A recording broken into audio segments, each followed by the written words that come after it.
I literally sat there kind of tearing up because I'm like, I never even thought about this. Like, it's just blank. Like, I don't know what to say. What's happening, Skid Steer Nation? It's Ryan Deemer, and we're back with another episode of the Skid Steer Nation podcast. And this week, I am truly excited to have this conversation. Our guest is named Jeremy Holbrooks. He is from Greenville, South Carolina, and he has taken time away from his business to focus on strengthening his relationship with his wife and his family and his Lord. And it has maximized his business. So we're going to dig into how putting yourself first can actually help you grow your business today. Before I introduce Jeremy, I want to take just a half a second to remind all of you that it's November.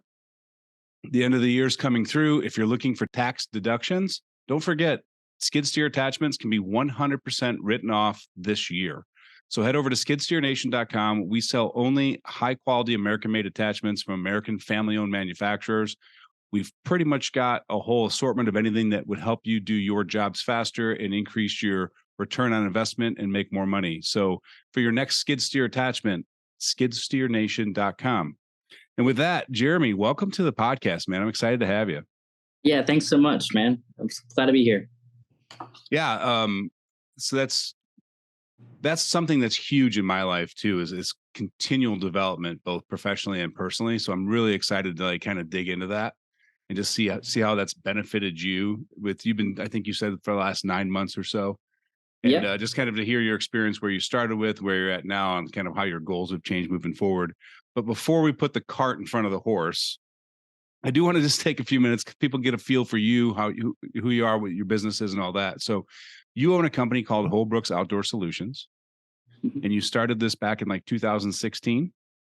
Yes, sir. Yes, sir. I mean, it switched names. It was Holbrook Services and Holbrook's Outdoor and Dumpster Solutions, and now it's Holbrook's Outdoor Solutions. And just kind of like the little backstory on me. I mean, I think I've listened to a lot of your podcasts, and everyone kind of much says the same as, we started out cutting grass, and I started cutting grass in middle school and all through high school. And I've always been the outdoor kind of guy, and I always want to have my own business. And I'd be honest, I don't like working for other people. I like working for myself.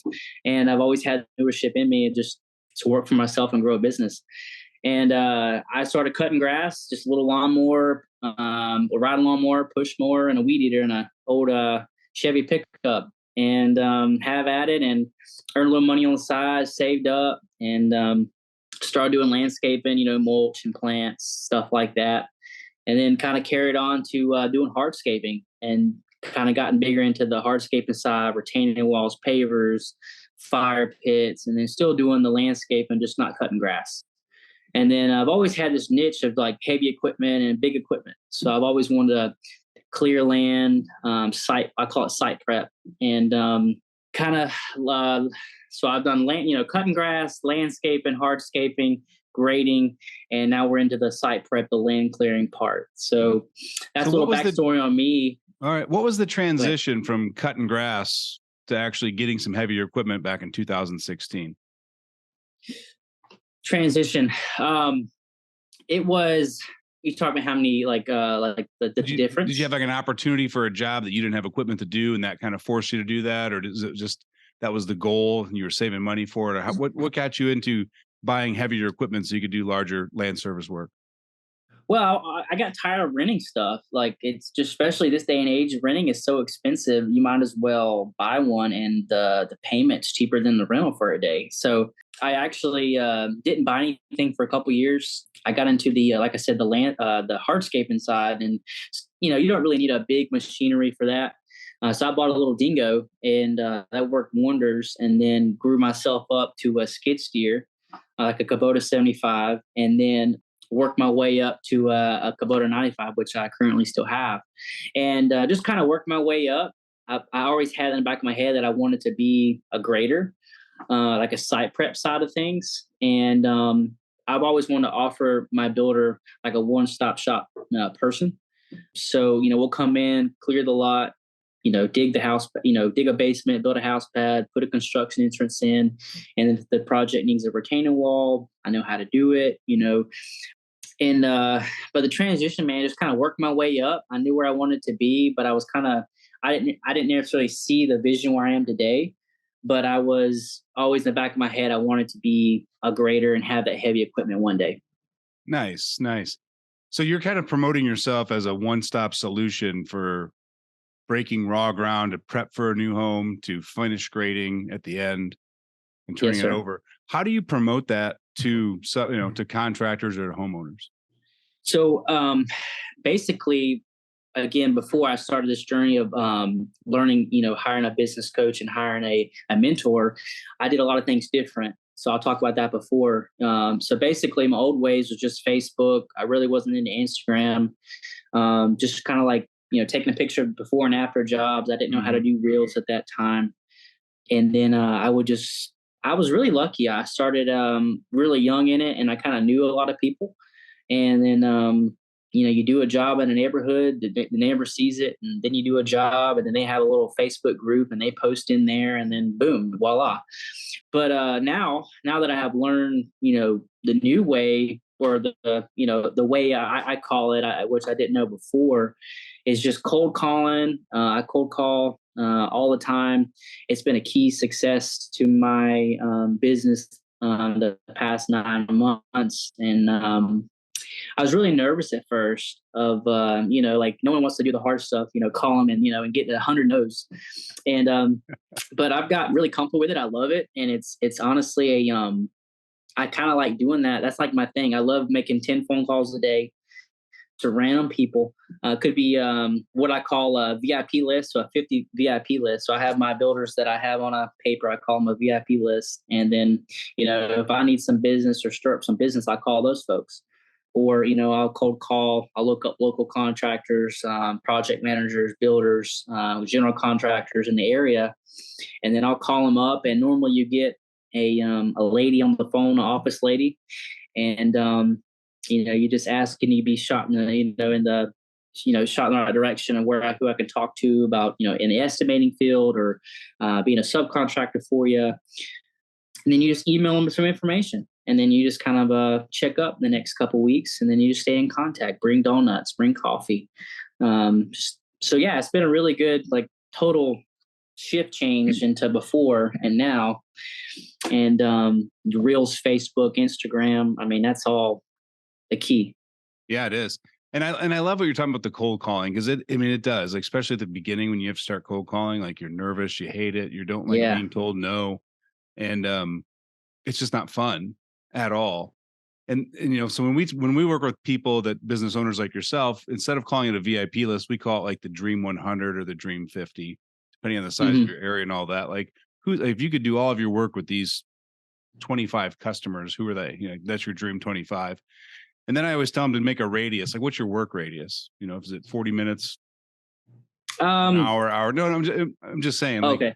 And then start at the very outside of your work area, and that's where you start making your first phone calls, because you're going to suck. Yeah. So let's not burn a bridge with the number one guy you want to work with. Let's learn how to talk to him with the guys that you're like, yeah, I messed that one up. Big deal. Yeah. Like I said, it was a total transition. Like, I was really nervous, didn't know what to say. I had like a script wrote down, and then you just totally don't even say what you wrote down. And but now it's like, it's like, boom, I say what I say. And well, first, you introduce yourself. It's kind of like I used to go straight to the point, but you ask them how their day's going, or how's the weather today. You kind of get you got to feel the conversation, and become likable, and you got to be the guy. And so it's just really a learning curve. But once you get into it and do it a couple times, no one's there to laugh at you. No one's there to, to say you did a bad job. You got to get in there and try it. And then, like I said, I was really nervous at first. Probably my first 100 phone calls, I probably didn't land a job from. And then after that, it was just boom, bada bang. Then here comes the work. Here comes the jobs. Here comes to, I'm booked for a month. And this has been great. Absolutely. That's awesome. And the nice thing about it is the customers that you're calling, like the construction companies, the contractors, the estimators, they're not in a niche that gets cold calls all day, every day from people wanting work. So they're not pre-programmed to say, no, we're good. Like, they're open to having those conversations. So, if you were selling leads to real estate agents, so you'd never talk to anybody. Right. Right. Hey, I've got equipment and I can make your job and your life easier. Here's a portfolio of the work I've done. They're interested. Perfect. Yeah. That's kind of like what I say is, what problems are you having with your current contractors I can help with? Here's what I can offer. And I like to set up a time to meet with you, or you have a couple jobs that you'd like an estimate on. I mean, it's endless what you could say. Just be the guy, be likable, show up. Ask a lot of And questions. normally, normally they have a job that a contractor didn't show up on. They need an estimate. I mean, you'll sometimes find a really loyal grading contractor that's been with their grader for 20 odd years. And they're like, hey, I've been with this guy for 20 years. And that's okay. You just say, well, here's my information. If he's too busy one day, or, he retires, whatever that may be, you have my information on file. And it's really simple as that. Yeah. If life happens and you're in a bind and he's on vacation or sick and you need a job done, give us. Yeah, that's right. So has this whole cold calling approach, has it changed all of your marketing? Like, do you do less and less traditional paid marketing because you're busy enough with this outreach approach and networking? So I actually don't pay for any advertising at this moment. I have done that in the past. I never really got anything out of it. Maybe I'm doing it wrong on Facebook. I know I watched a couple of your podcasts, and you talked about generating leads on Facebook and stuff like that. And maybe we can go on and talk about that later on. But as of right now, it's cold calling, face-to-face referrals. People see my reels on Facebook, that comment or email. And me just just finding the right niche, like calling. It's okay. Like at first I didn't call the people that's in my same, like other graders or other land clear companies, at first I didn't call them. I just called builders. Well, it's okay to call the same people in your line of work. They might be really behind and they need someone to come in and help them. So honestly, I have not paid one advertisement, and I would say in the last 6 months, it's been straight cold calling, face-to-face referrals. I've actually generated almost $150,000 worth of work recently just off cold calling. That's awesome. And then how did you make that part of your daily routine? Like, because it's easy to get busy with work and you're worried about loads getting delivered or meeting with this customer at a certain time. Then you're like, oh shit, I didn't make my 10 phone calls today. So that happens all the time. But my business coach is really really on me and really instilled into me. It's called a time block. Yeah. And again, it's just a target. Obviously, things happen where things get missed, but you write out. You plan your day. The day before, and it honestly can take 30 minutes to 45 minutes. Take lunch, go on the truck and make a phone call. But it's just what we call time blocking, when you wake up to the time when you wake up and the time you're on the way home and, out through the day. So that's really been a big key. I would say, again, it's just a target. Sometimes it does get missed and that's okay, but keep going. Yeah. My calendar's time block from 6 a.m. to 9 a.m. every day. Yeah. And I've never done that before I met him. And my life was hectic. I feel like I've never had much time in the day, but actually, if you do a time block and you schedule your time, you have all the time in the world. It's catch-22 because like as an entrepreneur, like I like the freedom of running my own business. And then I'm like to be attached to the calendar and have this feeling of, oh, I need to do this task because it's between 7 and 8 a.m. Like I had a lot of resistance towards it at the beginning.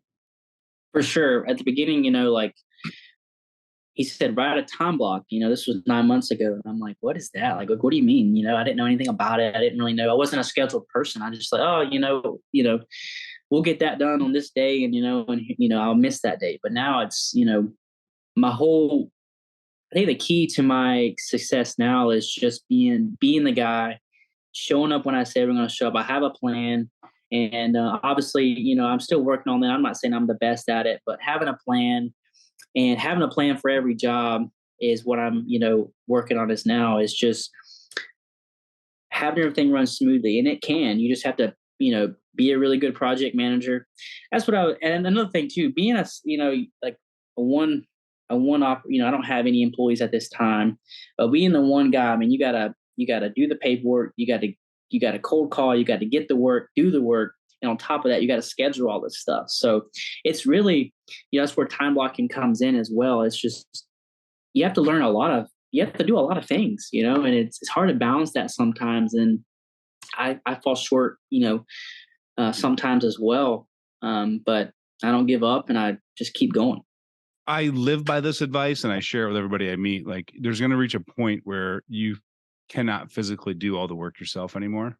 And I always tell everybody, like, double down on the things you're good at and enjoy doing, and outsource the ones that you dread doing every week or every day. Yeah. I've heard that so many times, and I've had 4 employees at one time, but I've kind of scaled back and just kind of regrouped a little bit, I would say. And it's just me right now, and I'm looking to my goal is to hire a crew next year, but I want to get through the winter and see how this time of year goes, and then we'll see where that goes. That's fantastic, man. So as we're talking about all these changes you've made in your life, I want to take a little bit of a backtrack. So you've been doing this program for about 9 months now. So I would like to go back to 9 to 12 months ago. And like, what was your life looking like, and where were you feeling overwhelmed at that you said, hey, I need to make a change? And you started seeking help from the outside. Yeah. So I was mentally just overwhelmed. I didn't have any scheduling down. I was just, didn't have any work really. But I was busy the year before. I bought this big equipment. I had 2 dump trucks. I was in a ton of debt, and I was struggling to pay, find work and pay for the bill on the equipment. And my life was chaotic. And, were you able to unplug from those work thoughts of stress and worried about money and actually be engaged with your family, or was it just eroding all areas of your life? It was in all areas as well. Like, my family life as well. Like, I'd rather work late than go home and see my kids. And that's really hard to say. But that's just who I didn't want to go home. I didn't, I felt like I wasn't being the man I was supposed to be. There's nothing wrong like with me and my wife or anything like that, but I felt like I wasn't being the man that God made me to be. And it was just that, making no money in my business, just getting by, paying the machine payments. And then I kept seeing this guy on Facebook, and him helping other people in their lives. And I actually made a Facebook Live about that, of like telling people, hey, I'm ready to do this. I want what he has. I want to change. Have a better life as a father, and show up. And then that's what I like about him as well. It's not all focused on business. It's personal as well as your family life. And so yeah. That's fantastic, man. And so you make the dive into basically hiring a coach to help you both professionally and personally. Mm-hmm. So walk us through the last 9 months, like the work that you put into this to make the changes, and then the growth or the relationships that you've seen prosper over the last 9 months. Well, the first couple of months, I think it takes about, from my experience, it probably took a good 3 or 4 months of really digging in deep and being honest with yourself. I was already, man. Yeah, like I was already active. I used to be a wrestler. I wrestled in high school. So, but I was overweight. I was mentally just not there. And I was overweight, but I was still working out, stuff like that. And then he sends you all these questions, and you have to fill out all this stuff. Like, where do you see yourself out? When you turn 50, or that's what really got me is when you have to write I call it your obituary, basically, of like you're in the casket, and like what your wife would have to stand up there and say about you, and all these lies that you were this good person, you were this, and this, and that really got me. And I really dug in deep, started being honest with myself, and having hard conversations with your wife, and putting them first. And so it took about 3 or 4 months, really, digging in deep, and then I started adding in, getting in God's word. And at first I was on the fence, like, I don't really need that. I went to church all my life and it just didn't really have a good connection, or however you want to say that. It didn't really have a good feeling about it. Just had some past experience, stuff like that. But I overcame that, and then I started reading it, man. And I tell you what, it's so crazy how it works. Is something will be going on in my mind or the day before, and then your Bible app on your phone pops up, and it's like exactly like what's going on in your life at that time, and it's just crazy how that works. And it really got to me, and I was like, man, I really got to take this journey seriously. And I started incorporating that in my daily tasks, and just started incorporating that, and then starting being a good steward in your family. Showing up, being a leader in your family, and you gotta really prosper those moments with your family, man, because you only get one.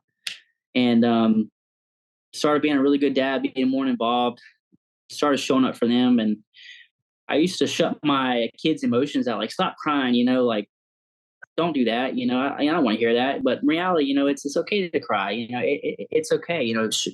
Get down on one knee and just talk to them. Like a normal person. Yeah. And just really starting to focus it on my kids. I have a 3-year-old and a 10-month-old. So, and then just starting to build that relationship with my wife again, a trusting relationship, and involving her. I used to shut her out a lot because I was really stressed out about making money, and I felt like I was the breadwinner, but I wasn't making any money, and I didn't know what to do, basically. And now that I involve her in my business, and like she knows what's coming in, and my life coach is really big on having a business meeting with your wife every week. And but we kind of talk about it every day, about what's coming in, what jobs we have. And that's another thing too about being scheduled. If your wife knows your schedule and she knows what's going on, communication is key. And just involving her, showing up for her, making her feel special as well as your kids, changing that, getting in God's word, and being physically fit as well, and then changing your mindset, and that's been a really good key for me as well. Like, I had a lot of self-doubt issues, like, I'm not, there's no way I could ever be a millionaire, or there's no way I could do that job, or get that job. And you put yourself in a box, and it's really crazy to think about it. You tell yourself, you can't do this and you can't do that. Well, you're exactly right. You never will. But if you turn that around and start saying, I can do that, and really believe it. And I love this quote that, I don't know if you know who Ed Milet is. He says, you're closer to your dreams than you think. And that's really true. So it's just been a crazy 9 months for me, from going from this person that had a lot of self-doubt issues and wasn't showing up for his family, and not having, not running his business correctly, into change in the past 9 months into where I am showing up for my family. I am getting in God's word, and then changing me and my mental state. It's just been a total game changer on my business, on how I run things. Yeah, it's crazy. I remember somebody showed me this diagram, and it was like a circle called the Wheel of Life, and it had 6 or 8 segments in it, and it was like relationships, work, health, and around the horn. And the premise is like, if you're feeling bad about your finances, it's going to erode it, let's say, your health, because you won't have the motivation to get up and go to the gym because you think you need to work, or you eat terrible because you're stressed out and you stress eat. And then that makes you feel. So it just showed you how one component of your life literally affects all 8 components of your life. Yeah, for sure. For sure. And like, I'm really big on mental. Like, once you change your headspace, it's amazing what you can do. Yeah. Do you ever do any breath work? So I started doing that, meditation, and but I've haven't done it lately. I've done it for like 3 weeks straight. It's really awesome. I did some cold showers as well. If you do cold showers long enough, you actually like look forward to it. It sounds that's crazy. What I hear. That's what I hear. You do it for like 45 days, like you're like, ooh, let's get it. Like, it's exciting. Right. Yeah, for sure. And it's crazy because like the purpose of the cold shower is to do something that your mind doesn't want to do. To say, hey, you're not in charge, I'm in charge. we're doing this because I said we're doing it. And the kicker of it is like that instant change in cold is actually really, really good for your cardiovascular system. Yeah, I've studied a lot on it, and I just need to man up a little bit and just do it, you know. I hear you, man. Well, it's getting to be wintertime here in Illinois, so the number of cold showers that I take is substantially lower than it is in August. I gotcha. I'm sure it's a lot colder where you And are. I don't know if you call it cheating or not, but the guy that I read a book on, it was Aubrey Marcus. It was called Own the Day. Like he talked about it. He's like, listen, don't jump into a cold shower and like clean up and do that. He's like, get in the shower, wash your hair, wash your body, have your shower, then turn it to cold, do your 1 to 3 minutes. So you can still enjoy the shower, but you're still going to get the benefits of the cold shower on top of that. Right. And if you sweat after the shower and you sweat through your t-shirt, the cold shower stops that. I still do now. I wake up really early before I get my day started. I go to the gym and I take a cold shower there. Okay. So that, I already have my truck and trailer, at the gym, and I drip, change my clothes and I'm ready to go. So yeah, that breath work, I tell you what, it's hard for me to like time block a 30-minute block to just sit there and do breath work. But I've learned that you can take different, like the one that I do a lot of, it's called a box breath. So you breathe in for 4 seconds, hold it for 4 seconds, exhale out your mouth for 4 seconds, hold the exhale for 4 seconds, and just continue that box pattern. Yeah. But I find that like after I do like a really mental intense project, like I can feel myself in that fight or flight mode where I'm tense. So before I go to my next task, I just take 1 to 2 minutes and I just do that breath. And it just kind of helps me reset so I can actually focus on the next task at hand. Right. Yeah. I think I've done the Wim Hof breath work as Wim well. Hof's crazy, man. Yeah. So I've done that, and I put on I can't, maybe I'm saying it wrong, Tibetan music on YouTube. Yeah, the Tibetan. And yeah, man. And I just get cross my legs and just, man, it feels really good. I need to incorporate back in that my daily task. You want to really feel crazy? The Wim Hof breathing technique of like those 30 big inhales and exhales, do that during the cold shower. Yeah, I haven't thought about that. One, it doesn't make the cold anymore because you've actually oxygenated your body, so you're not as cold, so you're not getting the chills from the water. But that incorporated with the blood flow from the cold, like there's times I got to put my hands on the side of the shower because I'm like a little lightheaded. Wow. And then my fiance walks in, she's like, "What the hell are you doing in there? You sound like a dog." That's yeah. Are you okay? Yeah. Yeah. Absolutely, man. Yeah. So, you talked about, okay, so you've incorporated your wife into your business meetings. You're being substantially more intentional with your family and your kids when you're at home with them. And what did that do to you mentally that allowed you to push through the barriers you were having with your business? Well, it just felt like a lot more motivation because I had something like I was happy, and I wasn't happy before. I had a lot more happiness in my life and a lot more like I said, when I cleared my mental, I was happy to wake up, go to the gyms, work, come home and spend time with them. I wasn't in my truck at 8 o'clock, 9 o'clock at night on a job site, twiddling my thumbs because I didn't want to go home. And so just a big motivation. I want to show up for them. And I was excited just to show up and show the builders that the new builders that I had, what I could offer and how good of I would say it, be the guy, how good of a guy I could be and how great I could help them, exceed in their business as well. And yeah. That's fantastic, man. I love that. So has this made you set larger goals for yourself, both personally and professionally, for the next 12 or 36 months? Yeah. So we have 3 months, 6 months, 12 months, 3-year goals. And that quote I said earlier that you're closer to your goals than you think. I set these goals out, and then when I started looking at like my tax returns and like my, my business stuff, I'm actually pretty close to my 6-month goal. And so that was really cool to see as well. And then I'm working on 2024 goals. And at first, I think like when someone says, hey, write out your goals, it's kind of like one of them things where I feel like maybe I'm the only one. I don't know. Maybe you've felt this in the past. There's a lot of self-doubt, a lot of things coming running through your head of like, man, there's no way I could, like you write it down, but you don't really believe it. So now that I have like wrote down my goals, I truly believe that I can, exceed that goal. And I don't like to set goals where, it's too high. I like to set goals where, hey, I know I could do this. And if I exceed that, awesome. But I don't want to set myself up for failure. Yeah. So there's like two lines of thought there. Like one is to set a goal that's not achievable. And the theory is like shoot for the moon. And even if you miss, you land in the stars. You're farther ahead than you would have been regardless. So you can still pat yourself on the back. Right. Right. And I mean, so like there's two worlds of thought of that. Because if you set your goals too low and you hit it, do you get complacent for the rest of the year? Like it depends on your personality type.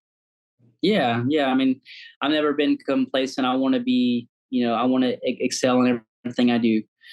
So setting a goal is a big thing in a business as well, but actually achieving that goal and exceeding past that is really a boost in your mindset. And it just kind of helps you, like you get another win. Like, you take these wins out through the day and then, it turns into months, 6 months to a year.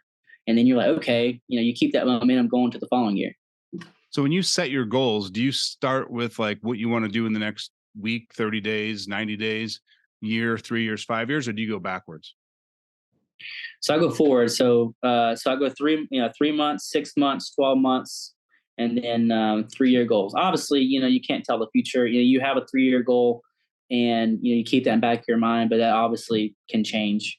But we like to do 3 months, 6 months, and 12-month goals. Mm-hmm. So I always do it the opposite direction. So I like to close my eyes and visualize where I want to see my life in either 3, 5, or 10 years. Like the house I'm living in, my relationships with my family, the team members in my business, and all of that. And then when I can set that and I can like solidify that vision in my head, then I can set goals for shorter time frames, whether it be 1 year, 6 months. That I'm like, hey, these are just benchmarks I need to hit the real goal, which is the vision that I just created for myself.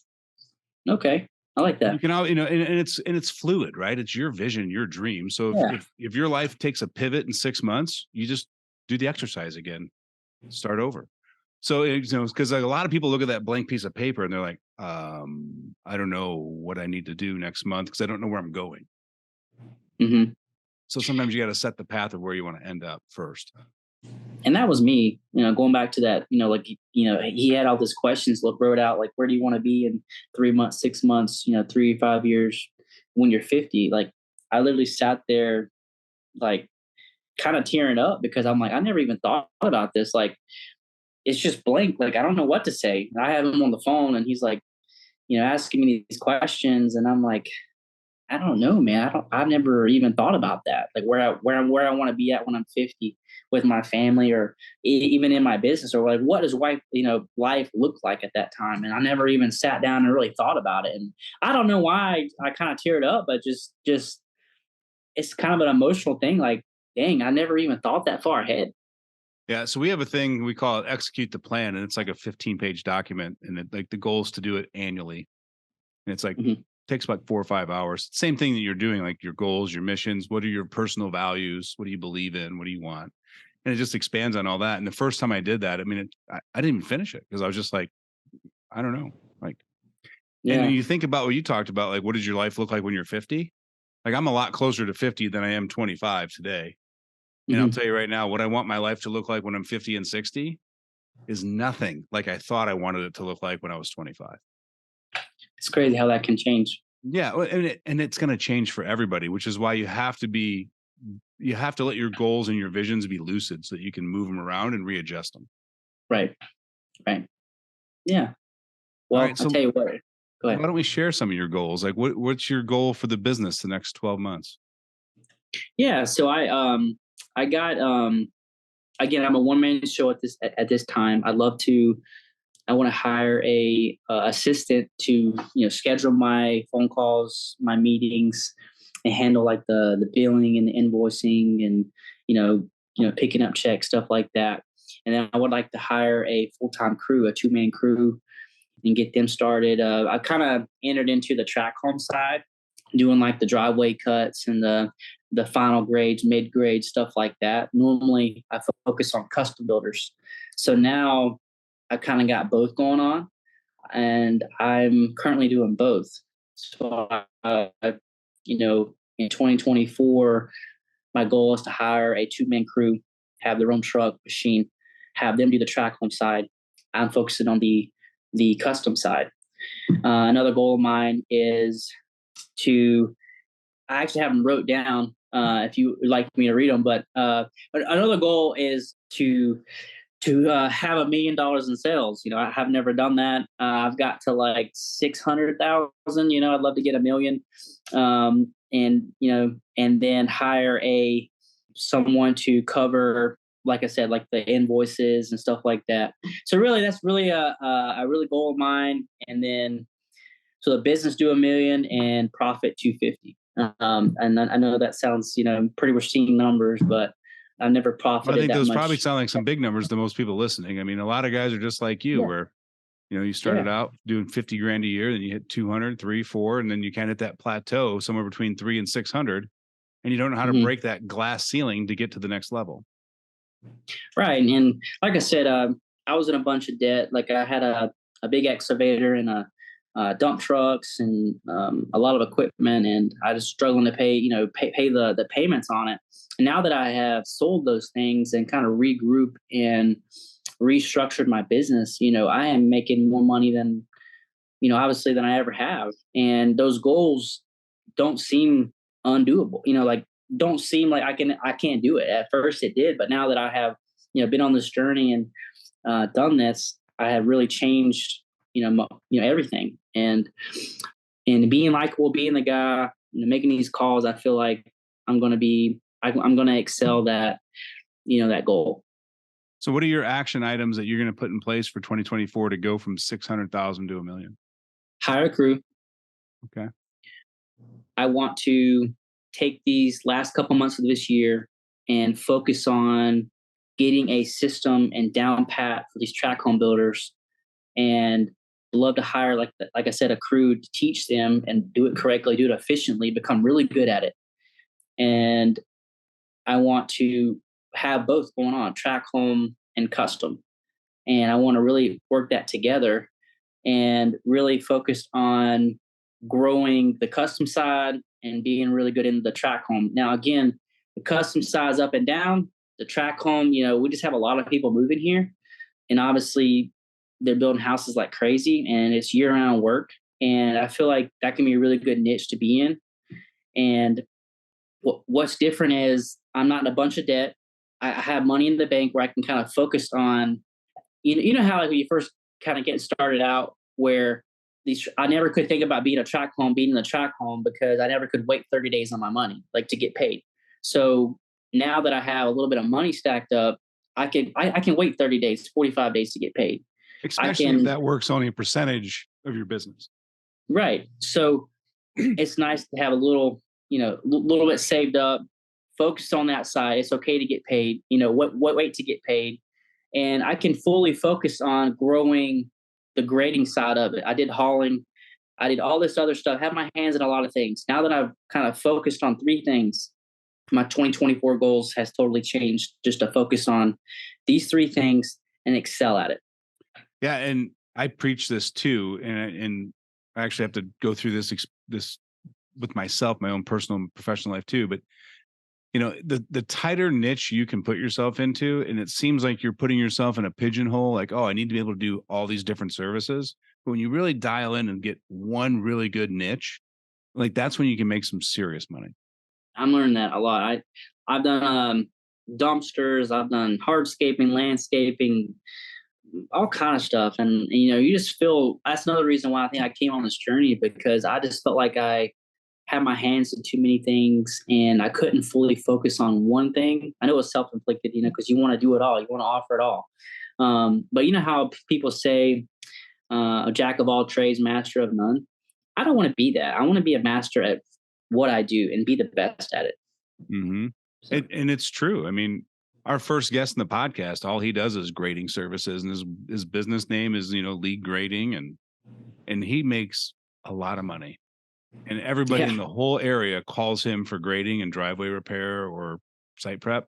And even other contractors, like if it's a job they don't really want because it's in that and they want to do more drainage, they send it to, like, he's the guy. He gets referrals from customers, from other contractors. He ranks ridiculously well in his local area online because he's That's what I like focused about on a it. small amount of keywords. That's what I like about it. How you said he's the guy. Well, that's what I'm, incorporating, be the guy. And that could mean a number of things. Again, don't put yourself in a box. Call real estate agents, call people you wouldn't think that would ever call you, because they might know somebody, or they might be a painter and they're painting a house, and the homeowner says, hey, like, I need to get this, this driveway cut in, but I have no one to call. Do you have a guy? I got a guy, Jeremy Holbrooks, or, whoever. And your web presence, I call it, your Facebook, YouTube, Instagram, TikTok, it's all free. And how he's talking about earlier, like cold calls, how awkward it is. It's a little awkward, at first it's awkward to be, making a video of yourself, don't know what to say. But again, you just got to get in there to try it, I was totally nervous, my first reels and stuff like that probably didn't look as good, but it's the same thing as cold calling. You just got to get in there and do it. It's not going to be your best probably at first, but now it's just like a piece of cake. Yeah. And a bad piece of content is better than no content. And you got to start somewhere. And the thing about it is people may not like, share, or anything with your videos, but they're seeing it, and it's most of the time not your friends. It's mostly people who they won't say anything, but they see you. And then when you go up to a gas station, you're like, hey, you're that guy I see on TikTok or Facebook. And what really changed my whole content setup is whenever I got a message off of TikTok, I uploaded I took a quick video of me clearing some land, and some guy messaged me off TikTok asking, can you get a quote in my area? And I just thought that was really cool, because, TikTok, you would never think, I guess me back then, I would never think I would ever get a comment or someone want me to give them a quote through that type of content. So I just think it's really cool on the web presence, like showing up, being the guy.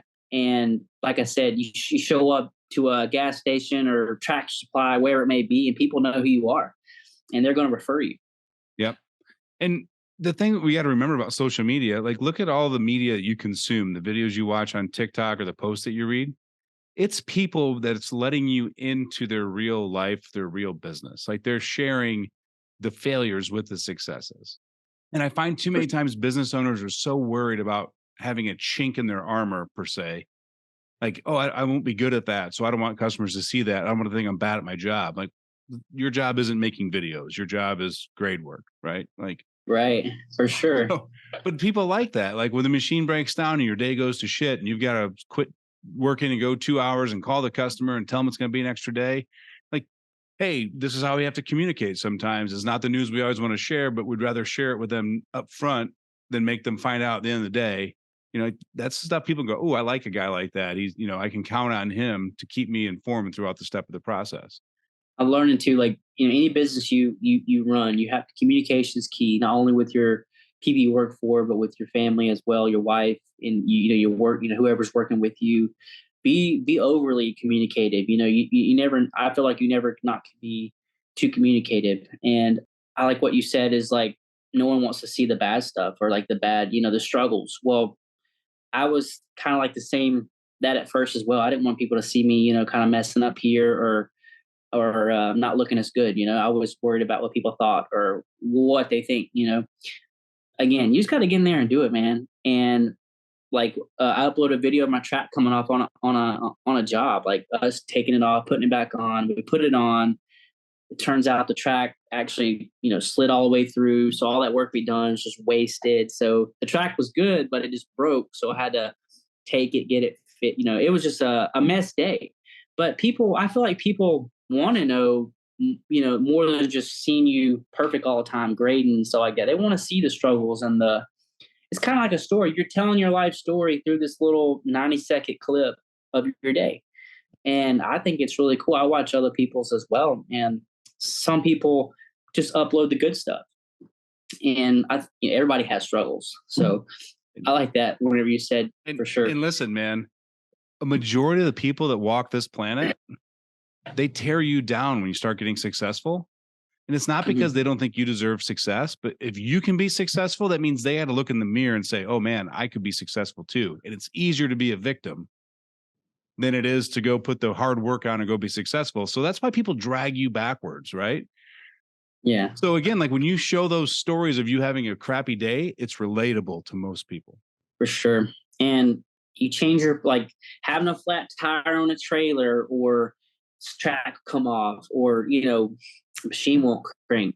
You change your perspective, instead of like, oh crap, my day goes to crap, like, oh man, I got this and this going on. But if you change your perspective and like, hey, that tire takes literally like 10 minutes to change, we'll change it, we'll get back on, we'll be okay.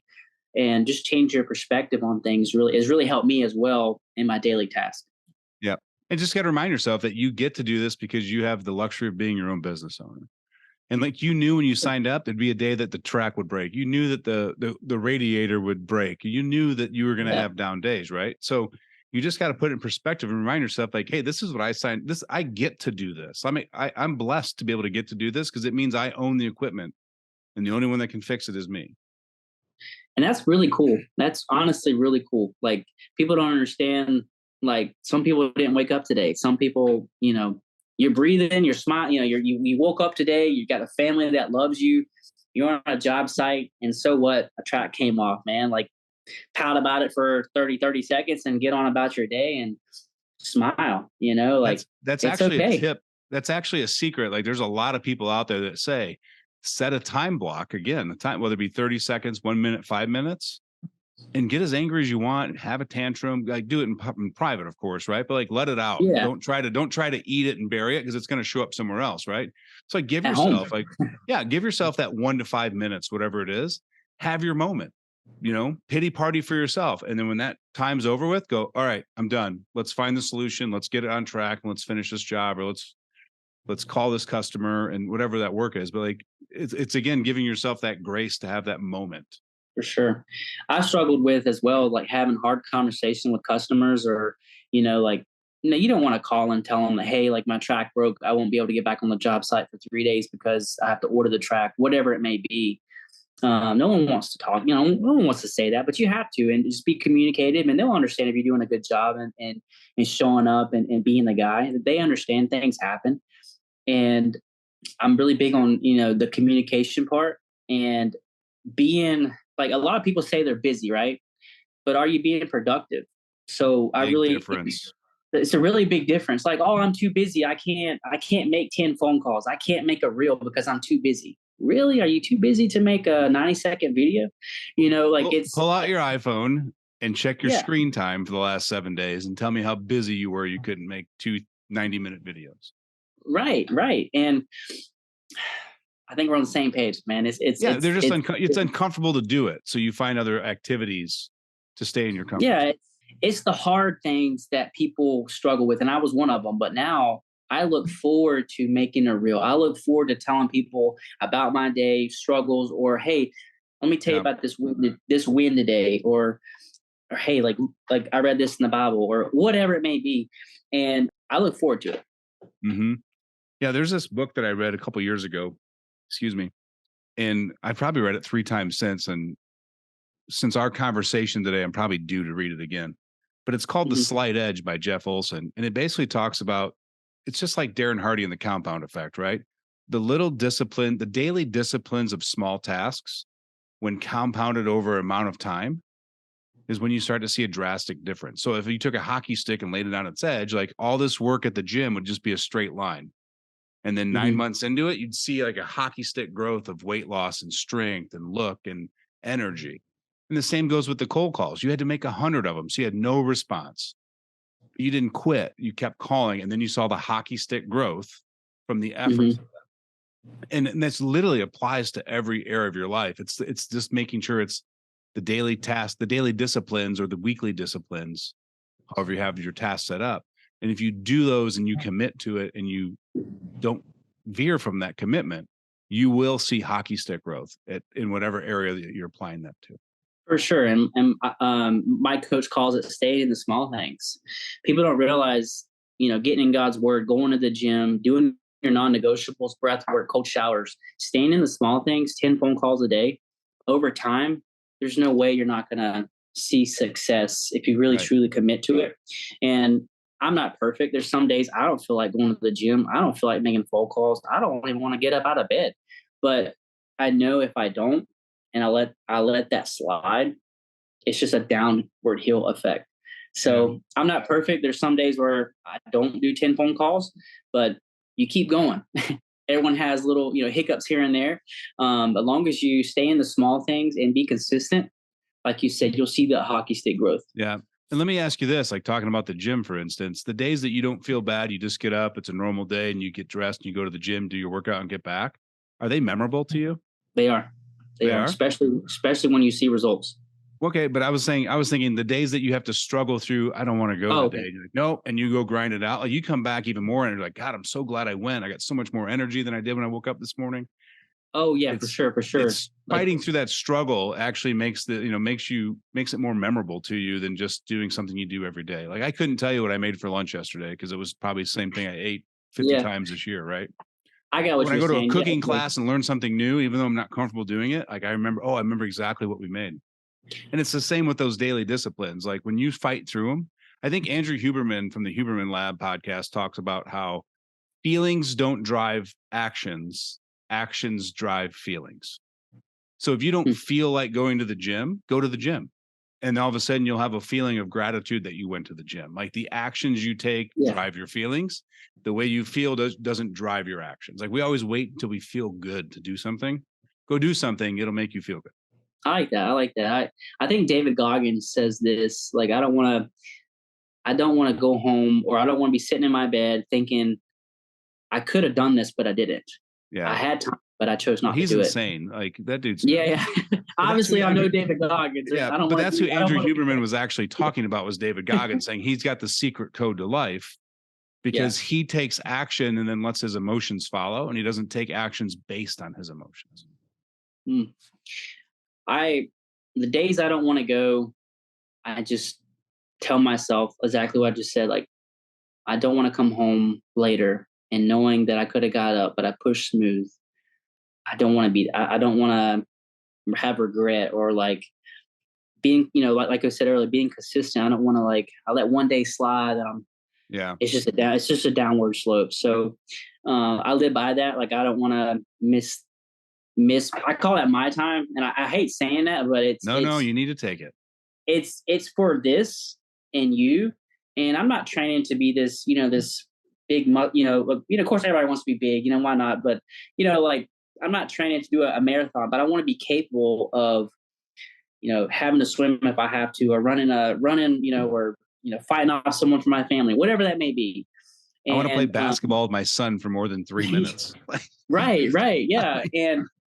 But yeah, I can't sit in my bed at night and knowing that I could have got up and do something and I didn't do it. Yeah. That's awesome, man. And I'll tell you what, if anyone out there listening to this is like thinking about making a change and like, hey, I'm going to take some of the advice that I'm hearing today.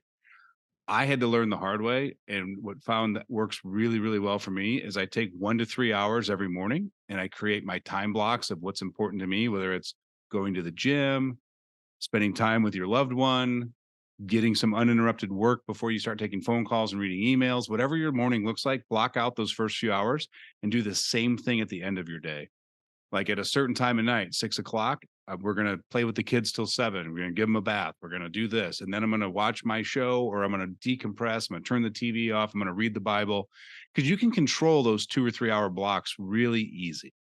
But the rest of the day, man, business happens, man. The phone rings, this breaks, this goes down. Like you're just kind of at the mercy of what the day brings some days. So if you start scheduling gym time at noon every day, you're going to be severely disappointed when you can't make it every day at noon. And it's okay to tell people you're, like let's say, like what you just said, like let's say you time blocked, or it's your time between 6 a.m. and 7 a.m. And people are calling you left and right, or you're on a podcast. It's okay to tell them you're in a meeting. It's your time. It's you don't tell them that, but you just say, hey, I'm in a meeting. But that you're at the gym, or you're whatever. It's you're focusing on yourself and your personal growth, or whatever it may be. But I would say add to that time blocking. Just make sure you have your kids in there, and then people. I had my coach. I made a time block when I first started, and he's like, "Well, where's your wife in there?" I didn't put her. I didn't put her like in there, and I was like, "Wait, that's kind of bad, So I had to change that. So I was going to add to that, but make sure you got your kids in there, yourself, obviously touch your business and add your wife in there, and you'll see a huge difference in your Yeah. family life as well. Yeah. So every day, I mean, I work from home, of course, because we're more online style business, but every day at 5 p.m., my phone has an alarm. It's in my calendar every day. Dinner and Tracy time. And it's from 4 to 7. Nice. Like that's like me saying, hey, whatever work you need to do, she goes to bed at 8 o'clock. If it's that important, go back to the office and do it after 8 o'clock. But from 5 to 7, 5 to 8, go be present with the people that are important to you in your life. That's my time frame, right? It might be 6 to 9 for somebody else or whatever that is. Yeah, I like that. I like how you said that. Be present. Like that. I wasn't being present, being the father I know God made me out to be before starting this journey. And now that I am, like you said, you're going to start seeing success in your business, your home life, everything. It's just a big, hot, big spiral, man. I'm telling you, it's one of the best decisions I've ever made. And I think everyone needs a business coach. I think it's one of the best things you could do. That's awesome, man. I almost feel guilty talking about groundbreaking growth after this interview. It sounds like we set it up for that, which we did not. So if you're out there listening and and this is resonating with you, we focus a little bit more on the business side, although you can tell from my experience, I study the personal side. Groundbreakinggrowth.com. It's a business coaching program specifically designed for the excavation industry. We work on defining your business, building the cornerstone of your business, teaching you how to do better marketing, better sales, so you can profit from your business. And then when the time comes, the strategies to have the right culture, hire the right people, have the right systems, processes, and frameworks so that you can scale your business. So if you're interested, want to learn more about that, go over to groundbreakinggrowth.com, fill out the form, and you will actually speak to me on the discovery call. So there's my plug for Groundbreaking Growth. So yeah, that's awesome. That's awesome. Dude, I could talk this stuff literally, like we go out to dinner and if things get brought up about personal development or strategy and all that, like Tracy's to the point where she kind of like rolls her eyes knowing it's not going to be a 5-minute answer. Yeah. Same here. Same here. Yeah. Like she came home from work last night and I was cooking dinner. And then she's like, it's so quiet in here. And she walked in the living room and I'm in there reading a book. And she's like, what are you doing? I'm like, well, I haven't got my 10 pages in today. Yeah. Same. I love it, man. Like changing you, it starts with you. And once you change you and be the man that God made you to be, I could talk about it forever as well. Like it's because you feel so good about it. You want to share it. Like you feel on top of the world. And once you feel on top of the world and you treat your business like the way you feel, it's just a upward spiral from there. 100%, man. 100%. I got nothing else to add to this. Like, I think we've just hit it out of the ballpark today. I love this conversation. Same here, man. Awesome. And I'm so happy you reached out and I'm happy to be on the show and look forward to doing another one sometime. Absolutely. Well, guys, get out there, improve your life to improve your business. He's done it himself and it's a proven strategy that works. So take some time, adjust your own personal life so that you can actually live your life. Don't wait till you're retired to figure out how to live your life. And until the next episode, guys, get your attachments at Skid Steer Nation and your coaching at Groundbreaking Growth. Take care, guys.